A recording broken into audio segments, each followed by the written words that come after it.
इस पात्र को देख रहे हैं?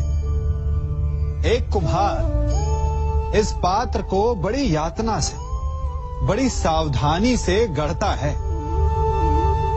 वो इसे अग्नि में तपाता है और इस योग्य बनाता है कि भीषण ताप में ये प्यासों की प्यास बुझा सके। और इस घट का आरंभ जल से होता है। यदि जल ना हो तो इसकी माटी को ना गूंथा जा सकता है और ना ही इसे चाक पर आकार दिया जा सकता है। जल इसका लक्ष्य है, क्योंकि इसे अपने भीतर जल को संचित करके रखना है। परंतु आरंभ और लक्ष्य के मध्य इसे एक कठिन तपस्या से होकर जाना होता है। इसे ताप सहना होता है, रात भर अलाव में पकता है। और यही समस्या मनुष्य के साथ भी होती है। यदि उसे अपने जीवन में लक्ष्य पाना है तो उसे दुखों का, कठिनाइयों का और बाधाओं का ताप सहना होगा। क्योंकि बिना जला हुआ घट, बिना तपा हुआ घड़ा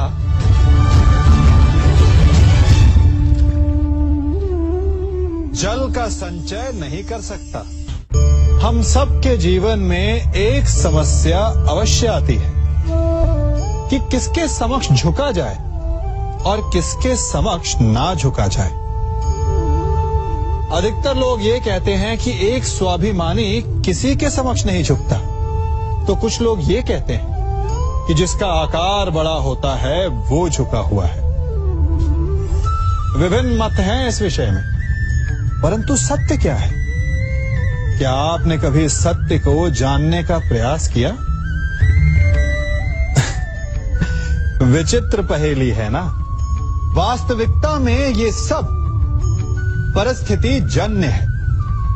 परिस्थिति के अनुसार झुकना भी उचित है और परिस्थिति के अनुसार ना झुकना भी। यदि आपको ऐसा लगे कि ये बात अनुचित है, आपके मन, आपकी आत्मा से ये स्वर उठे कि ये अनुचित है, तो ना झुकिए। ऐसा करना आपकी आत्मा को उठा देगा। और यदि आपको ऐसा लगे कि किसी की बात उचित है, परंतु अपनी आयु, अपने पद, अपने अहंकार के कारण उस बात को आप मान नहीं पा रहे, तो तुरंत नतमस्तक हो जाइए, तुरंत झुक जाइए। क्योंकि ऐसा करने से आपके अहंकार का आकार कम हो जाएगा और आपके व्यक्तित्व का कद और बढ़ जाएगा। आपने अपने जीवन में कभी तलवार खरीदी है? क्या देखकर तलवार खरीदते हैं? उसकी मयान देखकर या उसकी धार देखकर? अरे, मैं भी कैसा प्रश्न पूछ रहा हूं आपसे। ये आवश्यक थोड़ी कि आप कोई योद्धा या क्षत्रिय हो। ये भी हो सकता है कि आप कोई व्यापारी, कोई छात्र या शिक्षक हो। तो चलिए मैं आपसे ये पूछता हूं कि आप नए वस्त्र कैसे खरीदते हैं? क्या उसका रंग रूप देखकर खरीदते हैं या उसकी गुणवत्ता देखकर? गुणवत्ता देखकर, है ना? ठीक उसी प्रकार जब आप किसी मनुष्य से मिले तो उसके रंग रूप पर मत जाइए, उसका आचरण समझने की चेष्टा कीजिए, उसकी मेधा, उसकी प्रतिभा का मूल्यांकन करने का प्रयास कीजिए। आपका जीवन बहुत ही सरल हो जाएगा। संसार में सबसे अधिक घाव किससे हो सकता है?